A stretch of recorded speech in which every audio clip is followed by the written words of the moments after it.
La entrada triunfal de Jesús a Jerusalén previo a la crucifixión, a lo que estaremos celebrando este próximo fin de semana y el próximo domingo la resurrección. Pero esta entrada triunfal es muy importante por todo lo que representa. Y en este pasaje, en este texto, vamos a ver tres diferentes escenas que se complementan entre sí y va en una sucesión muy apropiada, con una enseñanza muy profunda para nuestros días. Y dice Mateo 21, verso 1: mientras Jesús y los discípulos se acercaban a Jerusalén, llegaron a la ciudad de Betfagé, en el monte de los Olivos. Y Jesús mandó a 2 de ellos que se adelantaran. Vayan a la aldea que está allí, les dijo. En cuanto entren, verán una burra atada junto a su cría. Desaten a los 2 animales y tráiganmelos. Si alguien les pregunta qué están haciendo, simplemente digan: el Señor los necesita. Entonces les permitirá llevárselos de inmediato. Eso ocurrió para que se cumpliera la profecía que decía: dile a la gente de Jerusalén, mira, tu rey viene hacia ti. Es humilde y llega montado en un burro, montado en la cría de una burra. Y bueno, esta escena es complicada para nosotros, tal vez no el día de hoy, porque entendemos ya todo el contexto, y si tenemos algo de conocimiento bíblico, pues comprenderemos ya qué está sucediendo y hacia dónde iba, hacia dónde apuntaba este evento. Si hemos estado celebrando la tradición de estos días, igual no somos ajenos a este pasaje. Sin embargo, debemos comprender que para la gente en su momento esto era muy difícil de digerir, era difícil de comprender, porque Jesús entraba en un burro y se le llama la entrada triunfal. Y la gente estaba acostumbrada a que esos desfiles de los emperadores romanos, de los generales del ejército romano, esas entradas triunfales eran extraordinarias.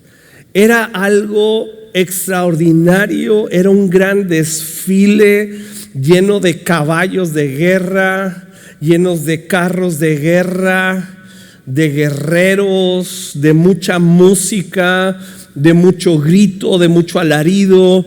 Era algo espectacular. Pero ahora vemos que Jesús entra en un burro. Y dice la profecía: mira, tu rey viene hacia ti. Pero la gente que lo veía decía: es que no parece rey. Porque los reyes llegan en caballos, llegan con sus súbditos, llegan con un derroche de elegancia, y Jesús realmente no parece un rey. Y luego viene en un burro y en una cría en un burrito, y le tienen que poner a su mamá para que no se desvíe, para que no se entristezca. Entonces como que no parece realmente un rey. Y luego el burrito, pues tú sabes, son lentos, ¿verdad? A comparación de un caballo, el burrito pues lleva su ritmo, ¿verdad? Por eso le decimos a la gente que se tarda en hacernos un favor, pues que vienen a paso de burro o de tortuga. Y entonces, por todas las características de esta entrada, lo que menos pareciera es una entrada triunfal. No es como lo esperábamos. Tiempo atrás sucede algo en la vida de Juan el Bautista. Sucede algo muy impactante, porque finalmente Juan el Bautista muere, es decapitado. Pero estando en la cárcel, le manda a preguntar a Jesús: ¿eres tú el que habría de venir o esperamos a otro? Y pues la pregunta como que saca de onda, porque: oye Juan, ¿tú fuiste el precursor de Jesús? Tú mismo le dijiste a tus discípulos que Jesús era el Mesías, que ni siquiera eras digno de abrocharle la correa de sus zapatos. y que Él era el Mesías, el Hijo de Dios, el Salvador, el Cordero. Y ahora mandas preguntar si realmente lo es. ¿Qué estaba pasando ahí con Juan? Lo que pasa con muchos de nosotros, que cuando las situaciones de la vida golpean, que son difíciles, nosotros esperamos una entrada triunfal de Jesús, con mucha fuerza, con mucha potencia. Pero acá vemos una entrada en un burrito, algo lento. Y Jesús, es que estos problemas en mi casa requieren no que vengas en un burrito, requiere que vengas pero ya y pronto, porque estamos teniendo dificultades en el hogar, en el matrimonio, con los hijos, en la crianza, en lo económico, en la salud, en estas situaciones del alma que todos padecemos de ellas. Y yo necesito, Señor, que tú no vengas en un burrito. Yo necesito que vengas fuerte, poderoso, y que en un instante derribes a mis enemigos. Y Jesús entra en un burrito, porque los habitantes de Jerusalén estaban esperando al heredero del trono de David, el que finalmente ellos creían que las profecías de Jesús apuntaban a que los iba a liberar del yugo romano. Y vienes en un burrito, Señor, y dice: manso, ¿cómo dice? Humilde. Viene hacia ti y es humilde. El libro, la carta a los Hebreos nos dice que Jesús, cuando se despoja de su derecho de ser Dios, igual que el Padre y el Espíritu Santo, se hizo menor que los ángeles. Menor que los ángeles. Mientras estuvo en planeta Tierra, en su humanidad verdadera, Él fue menor que los ángeles. Entra en un burrito lento, enmudeció cuando lo asesinaron, no se defendió. ¿No se parece a los dioses que presumen otras culturas en el panteón romano, los griegos? Estos dioses todopoderosos, caprichosos, soberbios, que desprecian a la humanidad. Y en esas historias mitológicas usan a la humanidad para sus fines egoístas. Esta gente estaba acostumbrado a ese tipo de dioses, pero Jesús es diferente. ¿Y por qué es diferente? Está mandando un mensaje contundente, no solamente a los habitantes de Jerusalén en ese tiempo, sino a nosotros. Se hizo humilde y tomó la condición de siervo, hecho por ese tiempo que se hizo hombre menor que los ángeles, para identificarse con nosotros. Para identificarse, para decir: yo entiendo, yo comprendo. Lleno de gracia y de verdad, entra en un burrito para que nosotros lo alcancemos. Si hubiera entrado en un caballo, pues es difícil el caballo, pero en un burrito, de por sí son chaparritos los burritos, ¿verdad? Ahora imagínate un burrito bebé que está diciendo: soy accesible a ti, me puedes tocar, y voy a un paso lento para que me alcances, y voy a entrar a tu vida, no tengas duda, voy a estar ahí contigo. No voy a correr, no es un Dios transaccional donde vengo, hago el milagro y me voy. Es Emmanuel, Dios con nosotros. Los habitantes de Jerusalén no lo entendieron. Continúa la historia y dice el versículo 8: de la multitud presente, la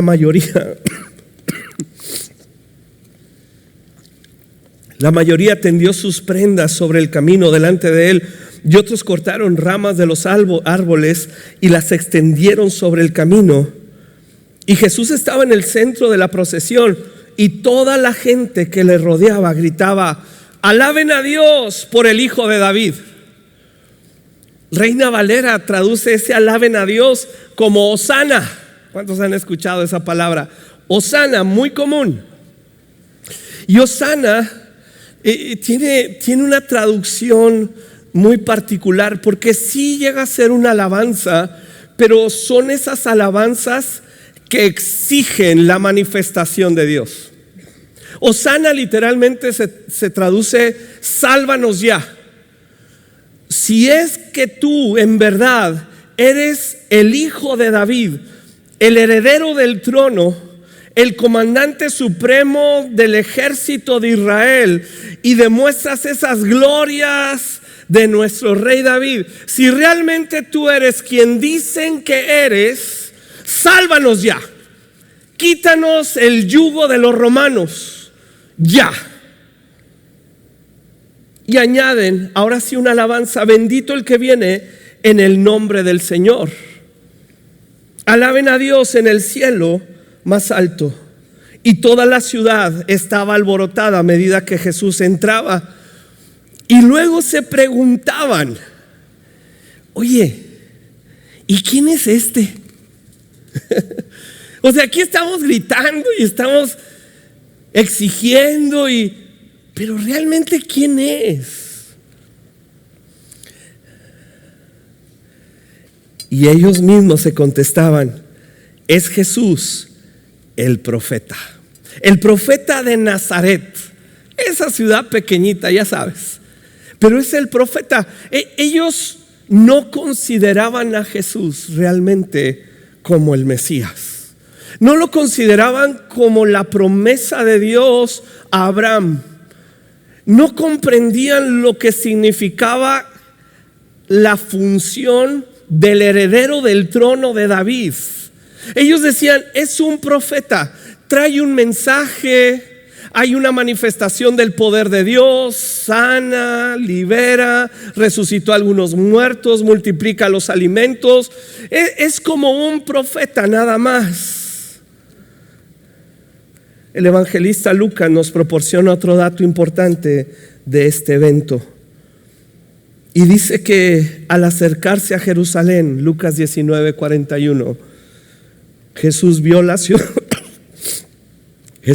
ciudad delante de él y comenzó a llorar. Comenzó a llorar diciendo: ¿cómo quisiera que hoy tú, entre todos los pueblos, entendieras el camino de la paz?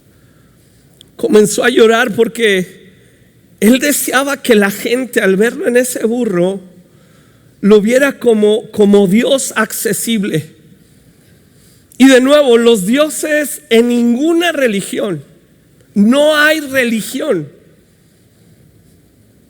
De repente escuchamos de que sí hay un escrito antiguo de un hijo de Dios que vino y murió. Y como lo he dicho, ¿dónde está la evidencia?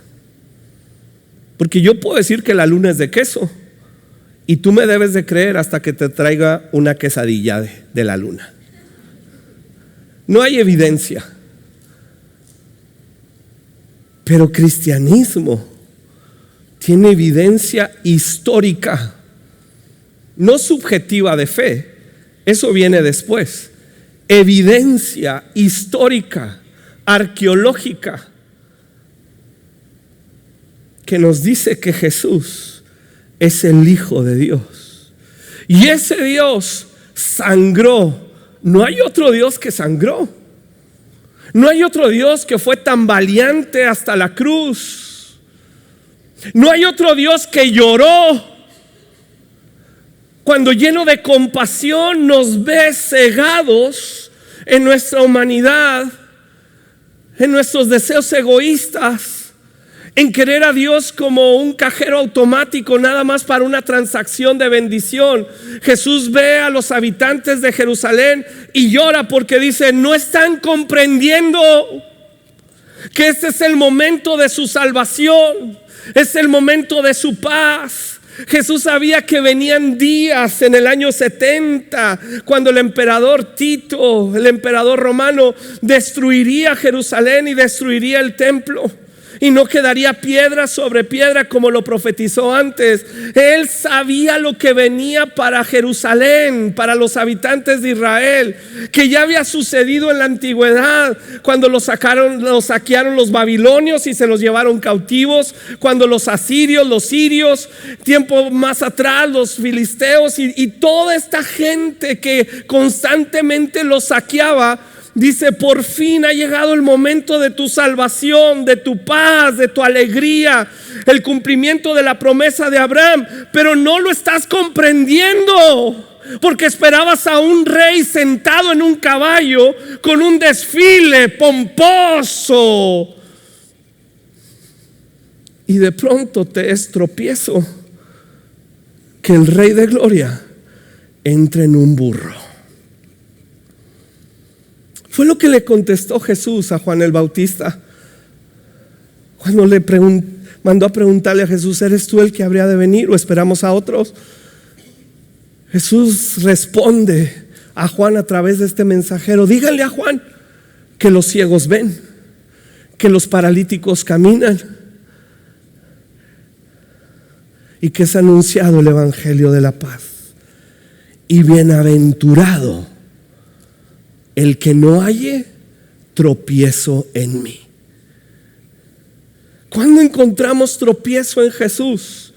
Cuando no cumple nuestras expectativas. Yo pensé que siendo el Rey de Gloria ibas a entrar en un desfile triunfal, derrotando a todos tus enemigos en un chasquido de dedos. Vendrá ese día. Si lees Apocalipsis, vendrá ese día que con solo abrir su boca Él destruirá ejércitos. Pero hoy, el día de hoy, el Espíritu Santo nos muestra a un Rey de Gloria que va entrando a un paso lento. No se tarda para salvar, pero tal vez nos estamos perdiendo de lo que Él desea hacer, porque está entrando de una manera diferente a la que esperábamos. ¿Te acuerdas de los caminantes de Emaús? Lucas 24. Cuando Jesús se acerca con ellos, ¿verdad? Van caminando. Jesús ya estaba al tercer día de haber muerto. Y ellos, estos dos caminantes de Emaús significa aguas tibias. Ellos van caminando de Jerusalén a Emaús tristes, desilusionados. Y se acerca Jesús y les pregunta: ¿y de qué están platicando? Pues de Jesús. ¿Y qué pasó con Jesús? No, pues era un hombre poderoso en milagros, en cosas. Y nosotros pensábamos que Él nos iba a librar de nuestros enemigos, refiriéndose a los romanos de nuevo. Pero lo mataron. Ya hace 3 días. Nada pasó. Hay una tibieza al corazón, una incapacidad de comprender la obra de Dios, cuando nosotros queremos ubicarlo, encerrarlo en una cajita para que Él haga de acuerdo a lo que nosotros necesitamos, cuando Él está haciendo cosas diferentes en nuestra vida. Tal vez nos enfocamos en necesidades, en proyectos, en visiones que son buenas, pero Él se está enfocando en nuestro corazón, en nuestra familia, en la calidad de hijos que estamos criando, en que tomemos tiempo en su presencia y lo apreciemos a Él por quien Él es, que es el fin de todo ser humano: conocer a Dios y ser conocido por Él. Así que cuando entra Jesús, llora y dice: no están comprendiendo el mensaje. Y por eso la siguiente escena es de Jesús, ya que entra en ese burrito, entra al templo. Entra al templo y es una escena también que conocemos.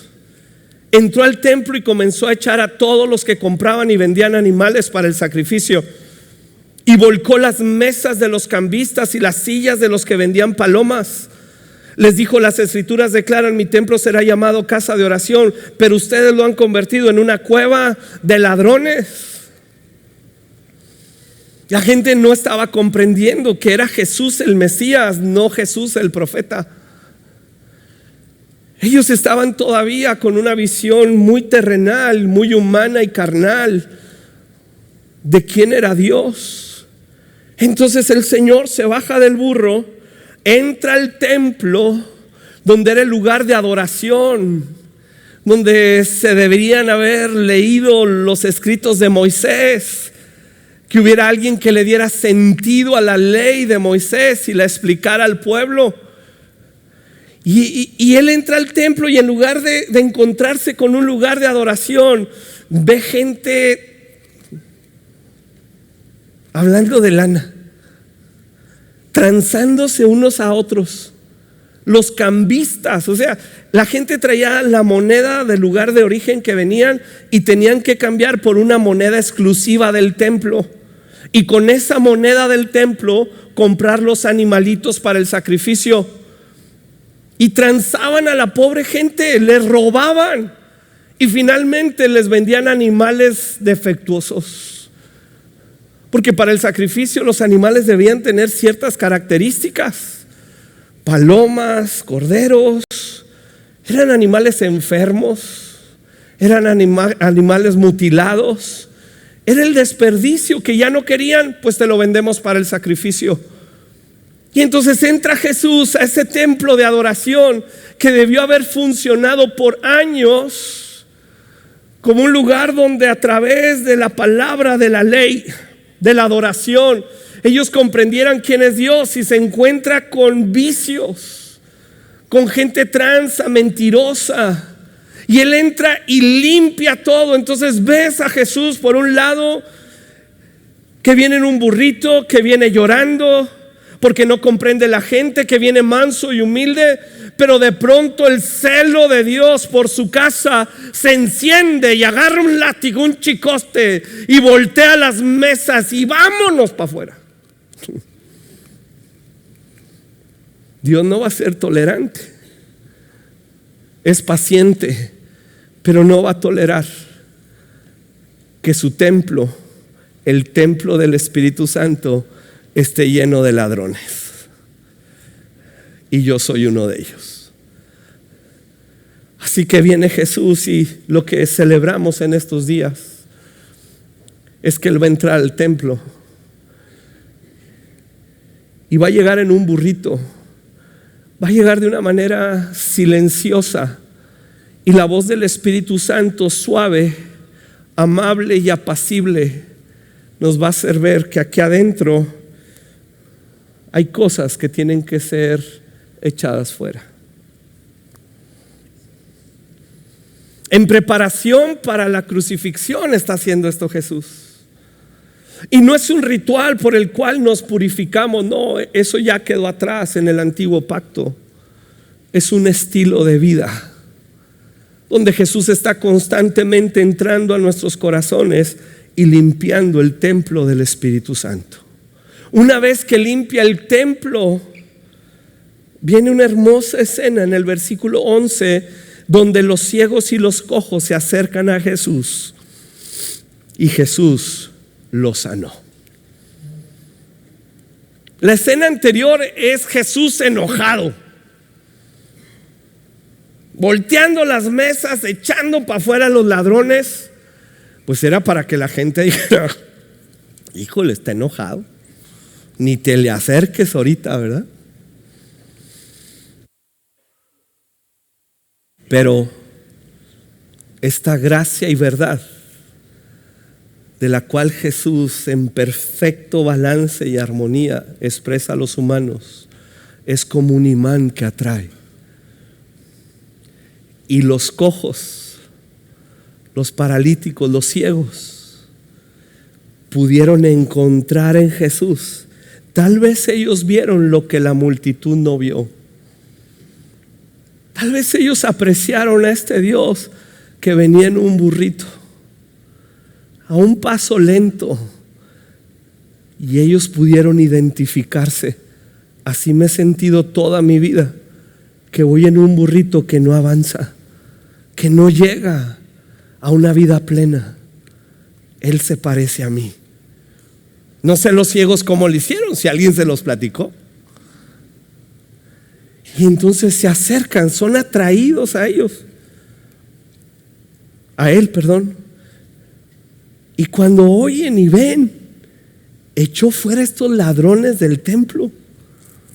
Estos que nos impedían entrar a nosotros porque nos consideraban defectuosos.